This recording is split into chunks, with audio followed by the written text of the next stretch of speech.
Hiroshima में गिरे 14,300 परमाणु बमों जैसा भूकंप।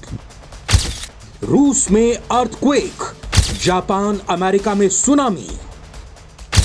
बाबा वेंगा और वैज्ञानिकों की भविष्यवाणी निकली सच।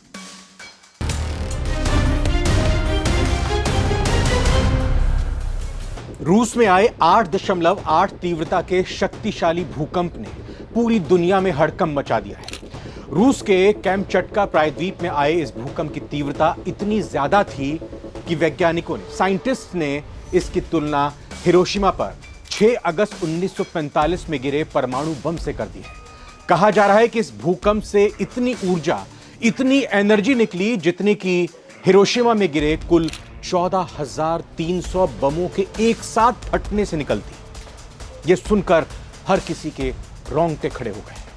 जापान, रूस और अमेरिका में इसके बाद से ही हाई अलर्ट जारी कर दिया गया है। आज इस खबर के 3 पहलू समझने की कोशिश करेंगे। एक ये कि 8.8 तीव्रता का भूकंप जिस तरह से आया, 14,300 परमाणु बमों के एक साथ फटने को किस तरह से कंपेयर किया जा रहा है और जापान, यूएस क्या तैयारी कर रहे हैं, भारत के लिए क्या तैयारी करने की जरूरत है। लोग सहम गए हैं, लोग डरे हुए हैं और साथ ही साथ रूस में यह चेतावनी भी जारी कर दी गई है कि अभी भूकंप खत्म नहीं हुए हैं। 7.5% की या कहीं कि 7.5 की तीव्रता के साथ आफ्टर शॉक, भूकंप के बाद आने वाले झटके भी महसूस किए जाएंगे। ये रिंग्स ऑफ फायर क्या होता है, इसके आसपास कौन से देश आते हैं, इसका गहरा राज क्या है, यह भी समझेंगे। तीसरी खबर का पहलू इसमें हम जानेंगे कि वैज्ञानिकों की तरफ से कुछ दिन पहले ही एक शोध किया गया था, एक रिसर्च की गई थी जिसमें रूस के कैमचटका क्षेत्र में ज्वालामुखी में हलचल होने की संभावना जताई गई थी।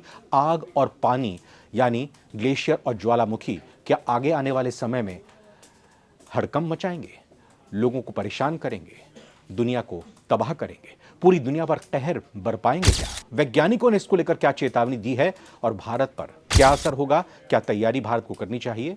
नमस्कार, बहुत बहुत स्वागत। सारी दुनिया का वक्त हुआ है नवभारत टाइम्स पर। मैं रविंद्र सिंह आपके साथ।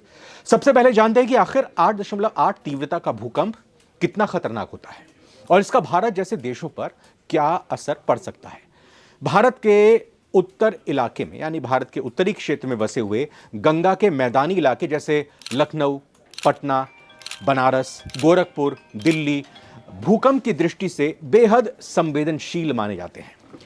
इन इलाकों में भूकंप आने की सबसे ज्यादा आशंका होती है। जी हां, आगे बढ़ें तो आपको बताएंगे कि इन इलाकों में सबसे ज्यादा आशंका होती है जो कि भूकंपीय तरंगों को कई गुना तक एम्पलीफाई कर देती है। घनी आबादी के कारण हताहतों की संख्या लाखों में भी हो सकती है अगर इस तीव्रता का भूकंप यहां आया तो। इसको एक उदाहरण से समझते हैं। साल 2001 में गुजरात के भुज में जो भूकंप आया था उसकी तीव्रता थी 7.7, जिसमें तकरीबन 20,000 लोगों की मौत हो गई थी। आप अंदाजा लगा सकते हैं कि 8.8 तीव्रता का भूकंप इससे कितना ज्यादा विनाशकारी हो सकता है। तो क्या भारत तैयार है? सरकारी स्तर पर भारत में कुछ जोन्स को उच्च भूकंपीय खतरे वाला घोषित किया गया है, मतलब जहां पर ज्यादा आशंका है भूकंप आने की। जैसे जोन 5, 5 जोन होती है, सबसे ज्यादा खतरनाक जोन 5 बहुत उच्च खतरे वाला इलाका है। कौन सा भारत का? उत्तर पूर्व, कश्मीर, उत्तराखंड और हिमाचल, ये राज्य इसके अंदर आते हैं। जोन 4 थोड़ा कम खतरे वाला, ये राज्य हैं इसके अंदर दिल्ली, बिहार का काफी हिस्सा जो गंगा से सटा हुआ है, महाराष्ट्र का उत्तरी भाग। अब चुनौतियां क्या हैं? मुख्य तौर पर ये 5 जो सीज्मिक जोन है और सीज्मिक जोन जो 4 है, ये ज्यादा घातक हो सकती हैं, ज्यादा विनाशकारी हो सकती हैं। चुनौतियां क्या हैं इसमें? ज्यादातर शहरों में भूकंप रोधी निर्माण किए जाएं, जिनका पालन करना जरूरी है। जो मल्टी स्टोरी बिल्डिंग्स बनती हैं वहां पर तमाम पैमानों को लेकर ही निर्माण किए जाएं। इसको लेकर तैयारी करना इसी हिसाब से जरूरी है और वैसे इसको लेकर काफी आगे बढ़ा भी गया है। आपदा प्रबंधन, क्राइसिस मैनेजमेंट की जो टीम्स हैं, एनडीआरएफ है, एसडीआरएफ है, तमाम तरह से जो टीमें हैं, सरकार के मंत्रालय हैं, रेस्क्यू सिस्टम पूरी तरह से पर्याप्त किया जाना चाहिए, उसमें स्टाफ की भर्ती होनी चाहिए और जन जागरूकता की कमी है अभी काफी ज्यादा।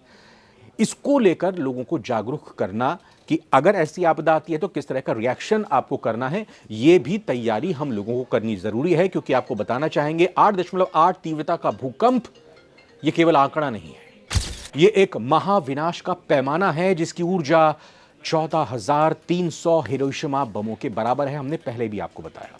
अब रूस, जापान और अमेरिका जैसे देशों में इसका डर इसलिए ज्यादा है क्योंकि ये देश पहले भी बड़े भूकंप झेल चुके हैं और वहां जनसंख्या और तकनीक दोनों को नुकसान पहुंच सकता है। जापान और अमेरिका में तो परमाणु रिएक्टर्स भी हैं। भारत को इस आपदा से सबक भी लेना चाहिए जो रूस में हुआ।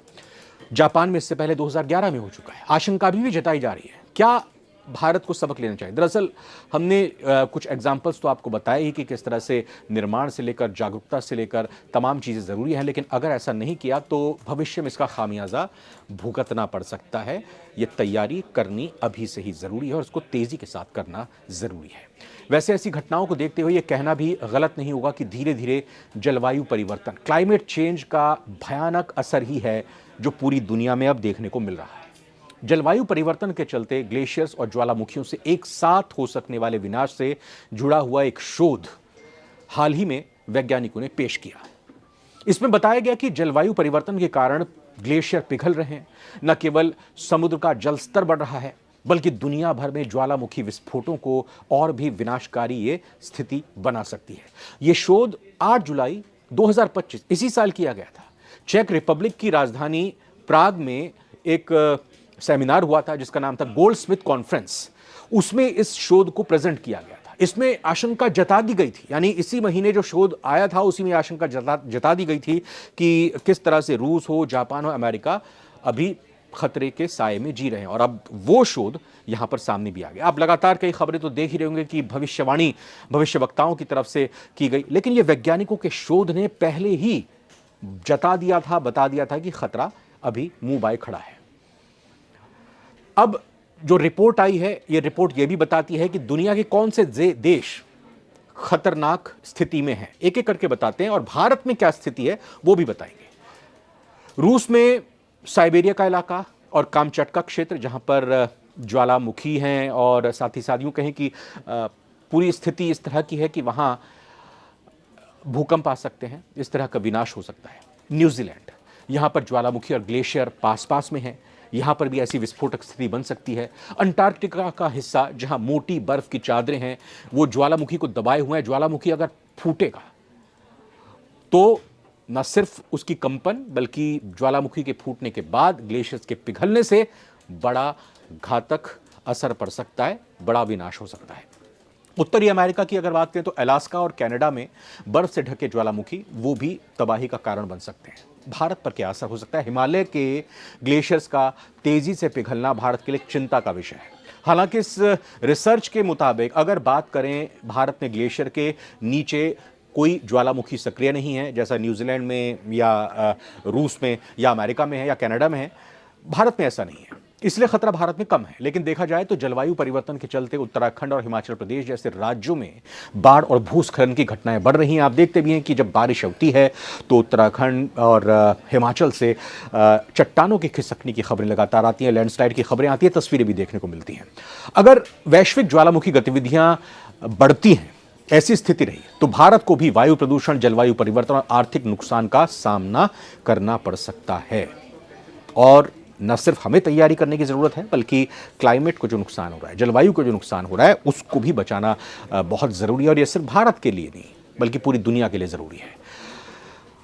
सोमवार को जिस तरह से भूकंप के तेज झटके आए और जिस तरह से रूस की धरती कांपी, ये भूकंप कितना भयंकर था इस अंदाजा बात का आप इसी तरह से लगा सकते हैं कि 8.8 तो इसकी तीव्रता मापी गई। लेकिन अब रूस के वैज्ञानिकों ने कहा है कि साल 1952 के बाद इस इलाके में यानी रूस में आए सबसे शक्तिशाली भूकंपों में से ये एक है जिसने न केवल स्थानीय स्तर पर हलचल मचाई बल्कि जापान और प्रशांत तट के दूसरे इलाकों में भी सुनामी का खतरा अब पैदा कर दिया है।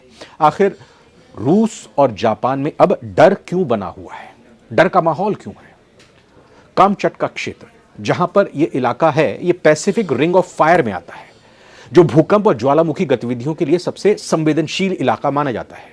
हाल ही में आए इस शक्तिशाली भूकंप से सुनामी का महा अलर्ट जारी कर दिया गया है, जिससे पूरे रूस और जापान में अब दहशत का माहौल है। जापान का भूकंपीय इतिहास भी रहा है। साल 2011 में तोहोकू भूकंप यहां पर आया था। 9.0 इसकी तीव्रता मापी गई थी। जापान के लिए अब तक का यह महाविनाशकारी भूकंप रह चुका है। इससे फुकुशिमा परमाणु संयंत्र में रिसाव हो गया था, लीकेज हो गई थी, तकरीबन 28,000 लोगों की मौत हुई थी। इस विनाशकारी भूकंप के कारण आर्थिक रूप से 360 बिलियन का भारी नुकसान हुआ था। इसीलिए जापान में अब भी कोई उच्च तीव्रता का जब भूकंप आता है तो सीधे उस त्रासदी की याद दिला देता है। रिंग्स ऑफ फायर क्या होता है? जैसा हमने आपको वीडियो की शुरुआत में ही कहा था कि रिंग्स ऑफ फायर के बारे में आपको बताएंगे। तो पृथ्वी का ये वो हिस्सा है जो प्रशांत महासागर यानी पैसिफिक ओशन के चारों ओर से एक घेरे की तरह फैला हुआ है। रिंग ऑफ फायर के नाम से इसको जाना जाता है। इसके उत्तरी किनारे के अंतर्गत साइबेरिया या अलास्का तक का वो क्षेत्र आता है जहां पैसिफिक और नॉर्थ अमेरिकन प्लेट्स आपस में टकराती हैं। इसीलिए इलाका भूकंप और सुनामी जोन के लिए जाना जाता है। अब रिंग्स ऑफ फायर की धरती के नीचे भूकंप का रहस्य क्या है? रिंग्स ऑफ फायर पृथ्वी की लिथोस्फेरिक प्लेट्स की हलचल और टकराव का नतीजा है। प्रशांत महासागर में स्थित इस क्षेत्र में बड़ी मात्रा में ज्वालामुखी सक्रिय हैं। यहां अक्सर भूकंप आते हैं और ज्वालामुखी विस्फोट होते हैं। आबादी यहां पर नहीं है, लेकिन जब तेज भूकंप आते हैं तो इसका असर कई हजार किलोमीटर तक होता है। और ring of fire tectonics plate के किनारों के सहारे फैली हुई एक श्रृंखला है। यह दक्षिण अमेरिका के दक्षिणी सिरे से लेकर न्यूजीलैंड तक 40,000 किलोमीटर यानी 25,000 मील तक फैली हुई है। लगभग 90% भूकंप इसी इलाके में आते हैं और पृथ्वी पर मौजूद सभी सक्रिय ज्वालामुखियों में 75% इसी क्षेत्र में स्थित हैं।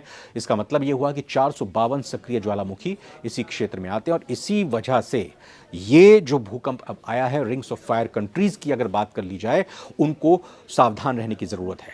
कौन से वो देश हैं? Bolivia, Chile, Ecuador, Peru, Costa Rica, Guatemala, Mexico, संयुक्त राज्य अमेरिका यानी एक तो अमेरिका हो गया और एक साउथ अमेरिका के ये देश हो गए। साथ ही साथ कनाडा भी इसमें है, रूस, Japan, Philippines, Australia, Papua New Guinea, Indonesia, New Zealand, Antarctica के वो इलाके हैं जहां पर रूस में आए अब भूकंप के बाद सावधान होने की जरूरत है। न सिर्फ अभी आए हुए भूकंप के लिए बल्कि भविष्य में आने वाले भूकंप के लिए भी इन देशों को तैयार रहना होगा और तैयारी तो भारत को भी करनी होगी। सारी दुनिया के इस एपिसोड में फिलहाल इतना ही। नमस्कार।